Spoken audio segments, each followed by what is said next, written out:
नहीं, रीत तो तुम्हें बताऊं, सुन जो सब नर नार हाक चौड़े दे गाँव। कविता सी। धन दे लाख करोड़ मूलक कोई मोय चढ़ावे, करे टेल बो भात मन मारग सुनावे। नागो कोई नाचे सदा जुग की लज्जा खोय, या लग तोरी राम कहे, नहीं रीजे मन जोए। निज मन तो रीझा नहीं, रीत तो तुम्हें बताऊं। अब महाराज कह रहे हैं किस किस रीत से सदगुरु का निजमन रीझा नहीं, वो मैं आपको समझाता हूं। निजमन तो रीझा नहीं, रीत तो तुम्हें बताऊं। आगे सुन जो सब नर नार हाथ छोड़े दे दो। सभी स्त्री पुरुष को महाराज हाथ चौड़े, हाथ चौड़े यानी क्या? मैदान प्रकट खुला। सदगुरु का निजमन क्या क्या करने से नहीं रीझा, ये बात मैं प्रकट करके जा रहा हूं। हाथ चौड़े जे बजाऊं, बजा बजा के पुकार पुकार के महाराज प्रकट ये ज्ञान सबको दे रहे हैं। धन दे लाख करोड़, मुलुक कोई मोह चढ़ा। वाह। धन देवे लाख करोड़, अगर लाख करोड़ धन कोई सदगुरु को अर्पण करता है, मुलुक कोई चढ़ावे। पहली बात तो ये व्यवहार नहीं है, ये लेना देना नहीं है। लेना देना भी है तो क्या लेना देना है? एक तो समर्पण, तन मन धन समर्पण किए बिगर ये कृपा नहीं होती, ये निजमन नहीं रिश्ता। अब महाराज कहते हैं कि ये भी बात मैं प्रकट करके जा रहा हूं। कोई लाखों करोड़ों धन अपने पास का सदगुरु को अर्पण करे, फिर भी ये कृपा नहीं होती। अब इतना ही नहीं, कोई मुलुक कोई चढ़ावे। मुलुक समझते हो? मान लो जिस देश का वो राजा है और वो सब अपने अधिकार क्षेत्र में जितना भी मुलुक है यानी जमीन जायदाद है, वो सब अगर दे दिया और उसके बदले में सदगुरु को कह दे कि भाई तुम्हारा निजमन इससे रिश्ता है तो मुझ पर कृपा करो, तो ये होता नहीं। करे टेल रामदास जी महाराज खेड़ा पाके संत, आज जो वहाँ ढेर सारी जमीन है, इसके पहले वहाँ के कोई राजा थे राजपूत। ये राजा को रामदास जी महाराज ने कहा था कि आप होशियार रहना, मुगल बादशाह आपको लूटने के लिए आने वाले हैं। हालांकि आने वाली जो फौज है वो सीमित है, ज़्यादा बड़ी नहीं रहेगी। आप तैयारी में रहोगे अच्छे से तो उनको हरा सकते हो। मैं आपको केवल सावधान कर रहा हूँ।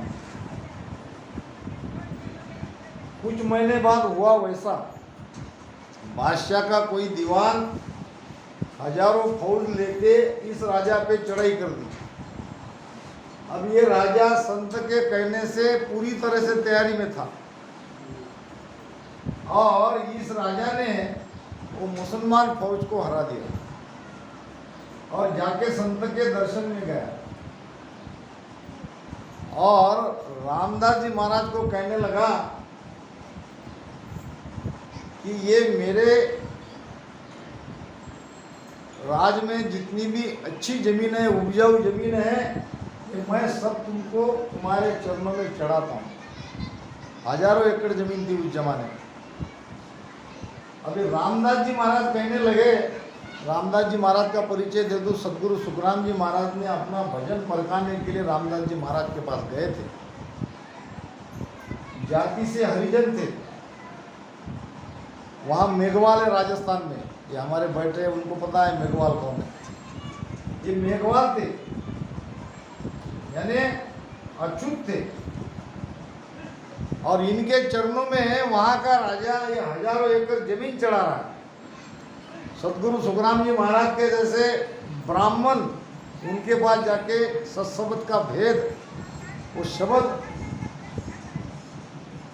परखाने के लिए वहाँ गए थे। ऐसे रामदास जी महाराज ने कहा कि यहाँ का जो पटा है ये कितने दिन का है, एक न एक दिन तो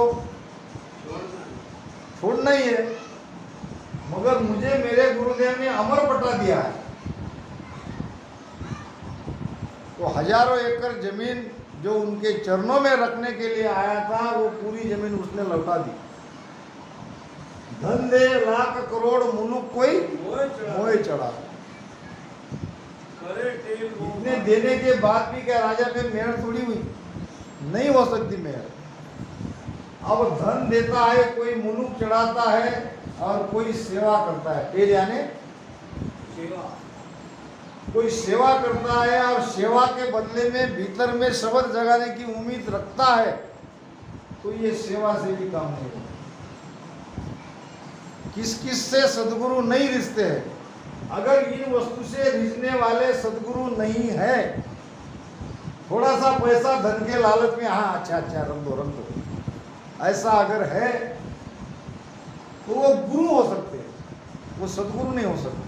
गुरु हो सकते हैं, गुरु को आवश्यकता है धन की, गुरु जमीन जायदाद सब ले लेंगे, मगर सदगुरु को इस कोई चीज की आवश्यकता नहीं है। वो शिष्य का केवल निजमन ही लेगा। शिष्य अगर अपना सर्वस्व अर्पण करता है, सर्वस्व, धन हमारा नहीं है, वैसे तो ये तन भी हमारा नहीं है, मन भी हमारा नहीं है, मगर जब तक हम शरीर में है तब तक हम कह सकते हैं कि ये तन मन धन स्वासा हमारी है। ये तो ये भी हमारी नहीं है। तो ये तन मन धन अगर कोई अर्पण करता है, तभी सदगुरु का निजमन रिश्ता है।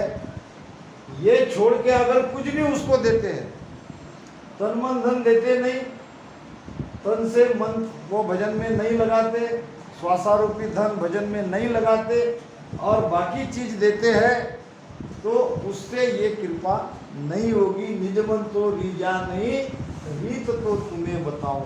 तो ये सारी रीत महाराज बता रहे हैं, इससे सदगुरु का निजमन नहीं रीजेगा। नागो होए नाचे सदा, वाह, जुग की लज्जा कोय, और या लग तो सुखराम कहे मैं रीजू नहीं कोय। नागो यानी नग्न, पूरे कपड़े निकाल के नग्न होके गुरु महाराज के सामने नाच रहे हैं। सारे जगत की लज्जा छोड़ के नग्न होके गुरु महाराज के सामने नाच रहे हैं, फिर भी नहीं रिझेंगे, फिर भी सदगुरु का निजमन नहीं रिझेगा। भगवान गौतम बुद्ध के कई शिष्य थे, उसमें उस समय के राजा महाराजा भी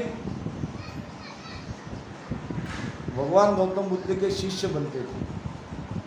एक राजा आया, कहने लगा भगवान मुझे आपका शिष्य बनना है, मुझे क्या आप दीक्षा दोगे? बुद्ध ने कहा जरूर देंगे,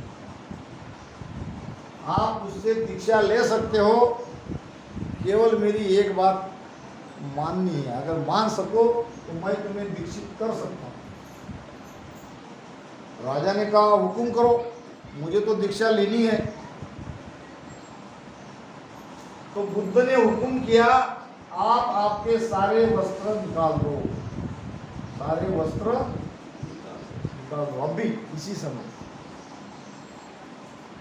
अब राजा भी एक विशेष राजा था, उसने कहा क्या महाराज यही एकमात्र उपाय है दीक्षित होने का। हाँ, यही एकमात्र उपाय है। आप निर्वस्त्र हो जाओ और आपके नगरी में जाओ, आपके घर पे जाओ और वापस यहाँ आओ, यहाँ आके ही आप दीक्षित हो जाओगे। अब देखते ही देखते ये राजा ने सारे वस्त्र निकाल दिए, पूरी नग्न अवस्था में अपने घर पे गया, अपने रानियों को मिला। अब रास्ते में कितने लोगों ने उनको देखा नहीं, राजा था वो, कोई मामूली नहीं था। सारे लोगों ने देखा, सब आश्चर्यचकित हो गए और ऐसी स्थिति में उसको देख के उसके नौकर चाकर रानियां सब चकित हो गई, रानियां रोने लगी। ये क्या करके आए हो तुम? किसने आपको ये कहा? किसी की नहीं सुनी। घर जाके थोड़ी देर रुक के वापस बुद्ध के पास आया, बुद्ध ने उसे दीक्षित किया। बीच में बुद्ध के और शिष्य थे। जब निर्वस्त्र होकर राजा घर पे गया तो बुद्ध के शिष्य कहने लगे कि आपने ये बहुत ज्यादती की। जब हम आपके पास शिष्य बनने आए थे तो हमको तो कभी आपने ये नहीं कहा कि वस्त्र उतारो। बुद्ध ने सबकी सुन ली, फिर कहा व्यक्ति जितना बड़ा होता है उतना ज्यादा उसका अहंकार बड़ा होता है। वैसे अहंकार तो सब में ही है, मगर जैसा जैसा व्यक्ति बड़ा बड़ा होता जाता है उसका अहंकार भी उतना बड़ा होता है। बुद्ध ने कहा ये कोई सामान्य व्यक्ति नहीं था जो दीक्षित होने आया था, ये राजा था। और इतना बड़ा राजा तो उसका अहंकार भी उतना ही बड़ा था। उसके अहंकार को मिटाने के लिए उसको मैंने ये कहा कि तुम निर्वस्त्र हो जाओ।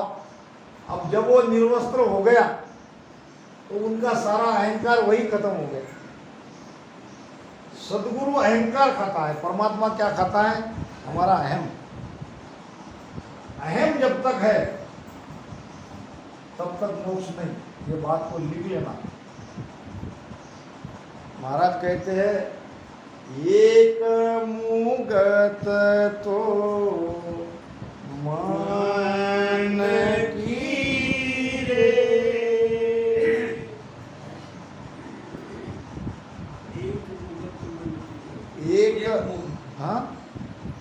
एक मुगत तो मन की रे, एक देही होय, एक मुगत तो मन की रे, एक देही की हो, एक मुगत तो जीव की रे, जन्म धरे नहीं कोय। देखो, एक मुक्ति है मन की, एक मुक्ति है शरीर की और एक मुक्ति है जीव की। अब इसमें निर्णय करो किसकी मुक्ति करनी है। मुक्ति यानी मोक्ष, बंधन से मुक्त। अब शरीर की मुक्ति के लिए हम भजन कर रहे नहीं कर रहे। क्यों नहीं कर रहे? शरीर एक दिन मुक्त होने ही वाला है। शरीर से प्राण निकलते ही मुक्त हो गए। वो तो जो चीज होने ही वाली है, बस कुछ समय की बात है। तो शरीर की मुक्ति के लिए हम भजन नहीं कर रहे हैं। फिर मन की मुक्ति, मन की मुक्ति के लिए ही भजन नहीं कर रहे हैं। ऐसे ही मन को भजन में लगाते जाओगे तो त्रिकुटी में मन मुक्त हो जाएगा। त्रिकुटी में मन मुक्त हो जाएगा यानी विचार पूरे नष्ट हो जाएंगे। आपके अंदर विचार ही नहीं उठेंगे। जहां बैठे वहां बैठ गए। अभी यहाँ बैठ रहे, थोड़ी देर में सबके मन अलग अलग तरह के विचार आते रहेंगे। किसी को कहीं जाना है, किसी को कहीं जाना है। ये सब मन आपको कहेगा यहाँ से जाने के बाद आपको क्या करना है, क्योंकि मन की मुक्ति नहीं हुई है। जब आपका भजन त्रिकुटी में जाएगा तो आप विचार पूरी तरह से आपके नष्ट हो गए। विचार ही नहीं तो आपको ऑर्डर देने वाला कौन है? जहां बैठो वो घर। जब हम नींद में सोते हैं, नींद में क्यों सोते हैं? मन के विचार बंद हो जाते हैं। मन अगर नींद के पहले विचार करते रहा तो हमको कभी नींद नहीं आएगी। नींद के समय हर रोज अगर मन आपका विचार करता है तो आपको जिंदगी भर नींद नहीं आएगी। अगर ये प्रयोग करना है तो ये भी करो। विचारों से आप हटो मत, विचारों में उलझे रहो, आप जिंदगी भर नहीं सोओगे। फिर उसकी क्या पीड़ा होगी वो बात अलग। थोड़ी देर के लिए मन विचार करना छोड़ता है तो आप नींद में चले जाते हो, थोड़ी देर के लिए। अगर किसी को नींद नहीं आती है तो ध्यान को यहाँ लगाओ, मन के विचारों को रोको, पल में नींद आ जाएगी। ये प्रयोग मैंने बहुत लोगों पे किया। किसी को अगर नींद नहीं आती है तो यहाँ मन को लगाओ, बस वही विचार देखते रहो, विचारों में उलझ जाओ, एक पल में आपको नींद आ जाएगी। ये नींद नहीं आती, इसके कारण तो ये अमेरिका वाले, ये ब्रिटेन वाले भारत में आते हैं। उनको आश्चर्य लगता है कि ये फुटपाथ पे लोग ओढ़ने को गोदड़ी और ऊपर ओढ़ने के लिए कुछ नहीं और मस्त सोते हैं। और ये नींद के लिए उनको कई तरह की दवाई खानी पड़ती है। उनका 25% बजट ये नींद के लिए ही खर्चा करते हैं। जो नशा पानी करते हैं वो नींद ना आने का कारण ही है। और हम थोड़ा सा भजन में बैठ गए नींद आने लगती है। हमारे पास तो नींद आने की दवाई है वो। नींद नहीं आए तो थोड़ा भजन करो, देखो नींद कैसे नहीं आती। तो मन अगर एक पल विचार से अलग होता है तो हम सोते हैं अच्छे से। जब 8 घंटे की नींद होती, सुबह हम उठते हैं तो हमको ताज़ा ताज़ा महसूस होता है, बहुत अच्छा लगता है। 8 घंटे कैलकुलेशन करो, 8 घंटे सोने से आपको सुबह अगर बहुत अच्छी लगती है तो 24 घंटे अगर मन विचार नहीं करता है तो आपको कितना आनंद आएगा। ये विचारों के कारण तो हम दुखी है। मेरा ऐसा हो रहा, मेरा वैसा हो रहा, मैं ये चाहता हूँ नहीं मिल रहा, ये सब मैं ये जो मन को बार बार हम इस मैं में ले जाते हैं, यही दुखदाई है। तो मन की मुक्ति के लिए भी भजन नहीं करनी है, मुक्ति करनी है जीव की। जीव अगर मुक्त हो जाए, जीव मुक्त कब होता? जीव जब शिव में मिलेगा तब मुक्त होगा। जीव शिव एको होई जावे, जो नींद सुसोपति सुखावे। जीव शिव जब एक होता है तो जैसे हम सोते हैं उसी प्रकार हमको 24 घंटे वो आनंद आता है। बस सोए हुए मस्त है, शून्य में है, ये आनंद की पहले की स्थिति है। आनंद तो इससे और आगे है। तो महाराज कहते हैं, नागो होए नाचे सदा जुड़ती लिज्जा खोए, और या लग तो सुखराम कहे मैं रिजू नहीं होए। आगे तन मन धन अर्पण करे, कुल छाड़ रसंग होया, बहुल गुताई भीगती केई बतावे मोय, केई बतावे मोय। काल गरीब नाही, हाँ, ए मेरे बेकाम कोण विदरी जो भाई, सुख रामदास नहीं रीजसी, या लग निज मन जोय। तन मन धन अर्पण करे, कुल छाड़ संग होय। अब कुल नाम परिवार, परिवार को छोड़ दिया और तन मन धन पूरा पूरा जी ने लगा दिया, भजन में नहीं लगाया। देखो बात क्या करे हमारा। तन से गुरु की सेवा करते रहे, मन से गुरु का ही चिंतन करते रहे और अपना जो धन है वो धन भी गुरु में लगाते रहे। तन मन धन अर्पण करे, उड़ चाड़ संग होए, परिवार को छोड़ दिए और गुरु के पास जाके बैठ गए।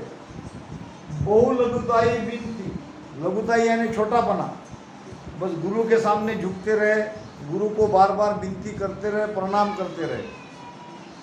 ये सब करने का परिणाम क्या है? देखो महाराज क्या कह रहे हैं, तन मन धन अर्पण करे, कुड़ चाड़र संग होए, बहु लघुताई बिनती, के बतावे मोय। महाराज कहते कि ये सब करने के बाद ही मैं रिश्ता नहीं, कहाँ लग रिजू नहीं, ये मेरे बेकाम। क्या कह रहे? ये मेरे काम में नहीं आने वाले।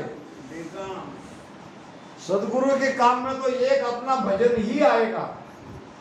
भजन में अगर हमारा पूरा समर्पण है तो यही चीज सदगुरु के काम की है, बाकी सब बेकाम है।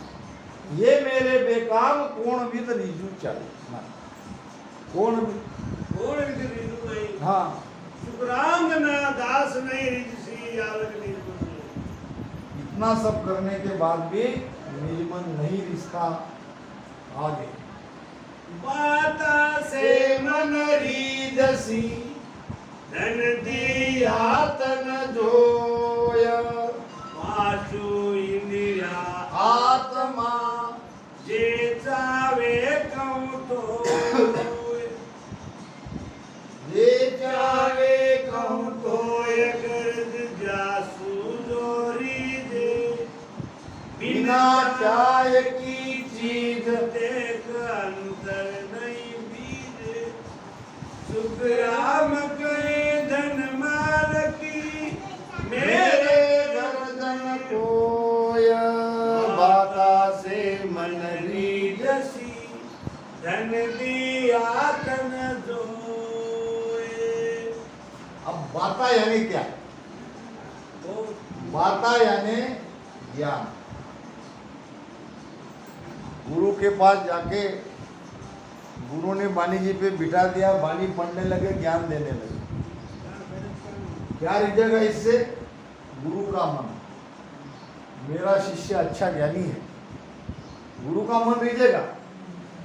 और कोई चर्चा और कोई बातचीत, गुरु से अगर चर्चा करते हैं, वार्तालाप करते हैं, बातचीत करते हैं, ज्ञान का आदान प्रदान करते हैं, तो गुरु का मन रिझेगा।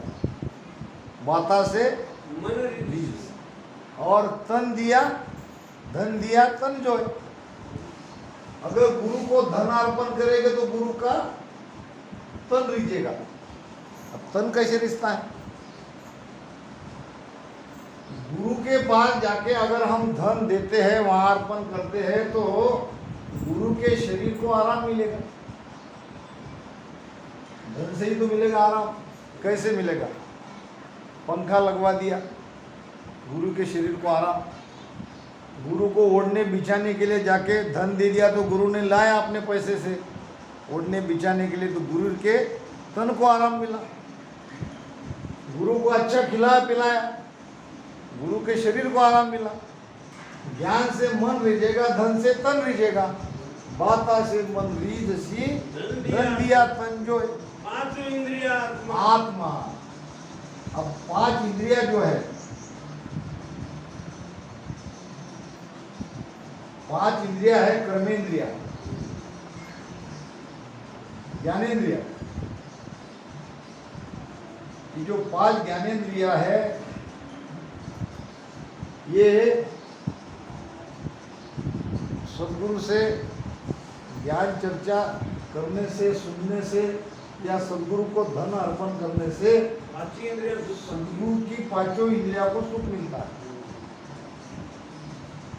देखने की इंद्रिया, सुनने की इंद्रिया, ज्ञान अगर अच्छा देता है तो गुरु की ये जो करनी इंद्रिया है, इसको आनंद आता है।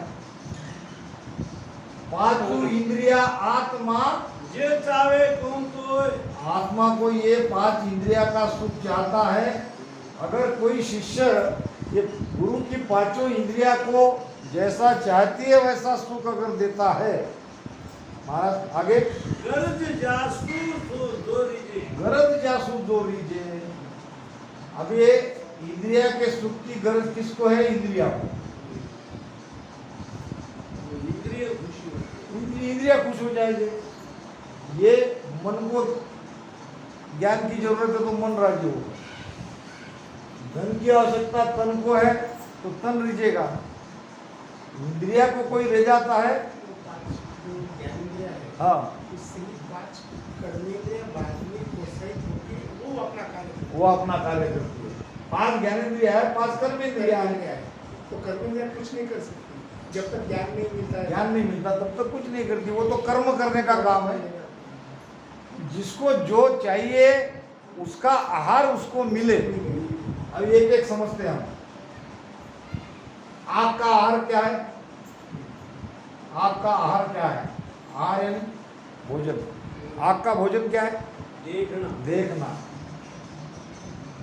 अगर आग को आप कहोगे कि तुम मत देखो, कोई नहीं सकता। वो नहीं, वो रिझेगी क्या?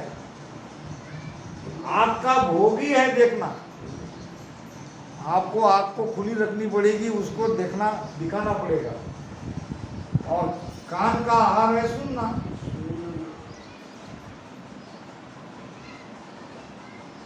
और मुख का आहार रसना का। मुख कहने के बदले रसना कहना पड़ेगा। रसना का आहार क्या है? स्वाद। अच्छा भोजन, स्वादिष्ट भोजन। और नाक का सूंघना। अब 5वीं इंद्रिय है त्वचा। त्वचा का आहार है स्पर्श।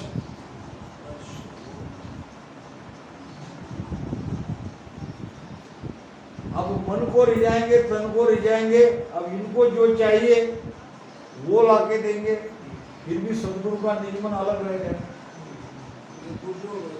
ये सब करने के बाद भी निजमन रिझाने का कोई उपाय हुआ ही नहीं। कैसी मेहर होगी?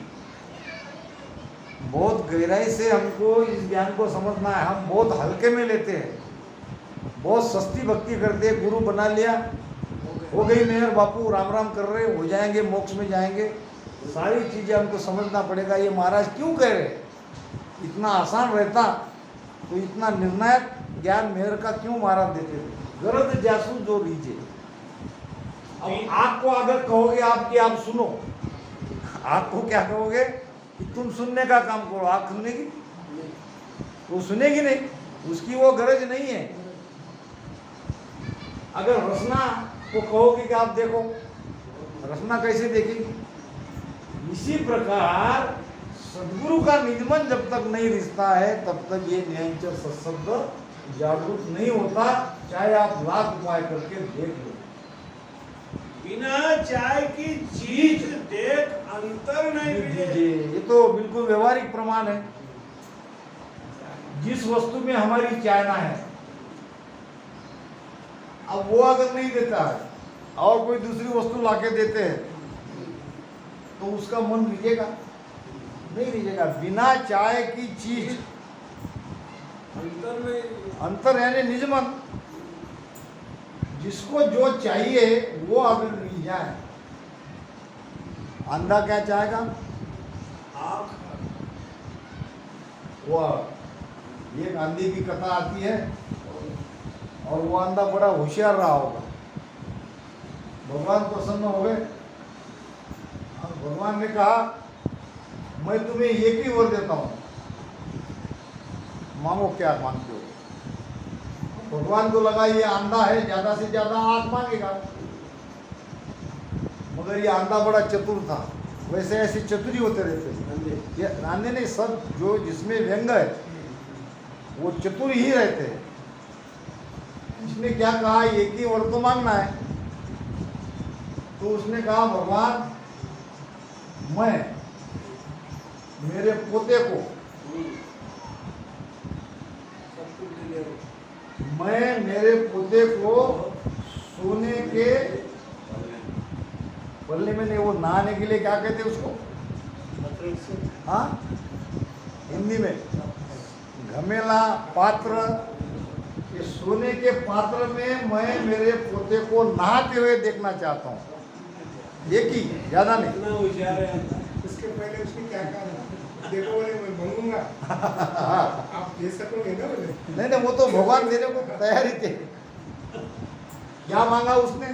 मैं मेरे पोते को पहली बात तो उसने आंखें मांगी, देखना है ना उसको, देखना है। आंखें मांगी।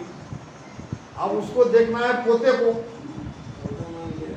नहीं, पत्नी मांग ली।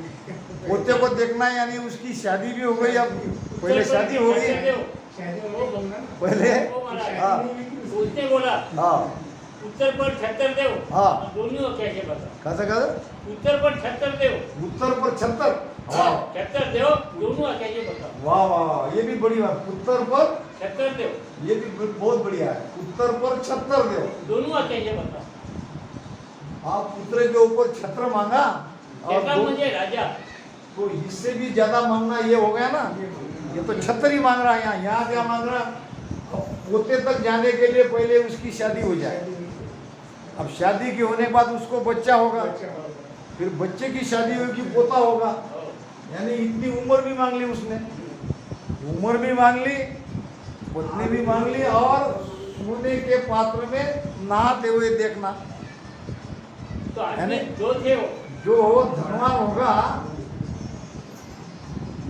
उसके यहाँ तो सोने का पात्र रहेगा, यानी एक ही वर में उसने सब मांग लिया। महाराज कहते हैं कि गरज जासू जो लीजिए, जिसको जो गरज है। बाकी ज्ञानेंद्र जो होना उसने 21 में एक ही इसमें उसने मांग लिया। तो आदमी किती तेव्हा आले